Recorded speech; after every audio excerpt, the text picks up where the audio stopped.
கணக்கு சரியா போச்சு புஷ்பா. உன் கணக்கு சரியாயிடுச்சு. என் கணக்கு என்ன கணக்கு? நான் அவன்கிட்ட கடன் வாங்கிட்டேன்னு ஊகலாம் தெரிஞ்சிச்சு. திரும்ப கட்டான எல்லாருக்கும் தெரியும்ல. அத சொல்றியா? ஏ குரப்பா, எங்கடா தெரியே? புஷ்பா துட்ட கொடுத்துட்டான். போதும்ப்பா. யோ, நேத்து ரேஷன் கார்டுல அவ்வளவு பேர் இருந்தாங்களா? அவங்களுக்கு எல்லாம் யார் சொல்லுவா?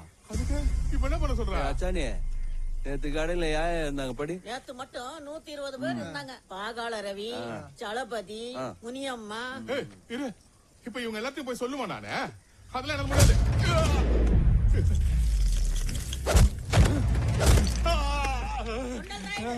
கொட்டநாடு புஷ்பா எல்லா பணத்தையும் கொடுத்துட்டான். ஐயோ அம்மா, புஷ்பா மொத்த கடனையும் கொடுத்துட்டான். புஷ்பா, இந்த வெங்கடேஷ் சொல்ல மறந்துடாத. சாயந்தரம் துபாய் போகுது. ஏயா கேட்டு எவ்வளவு நேரம் ஆச்சு? இவ்வளவு நேரம் கழிச்சு டீ குடிக்க ஆறி போயிடாது.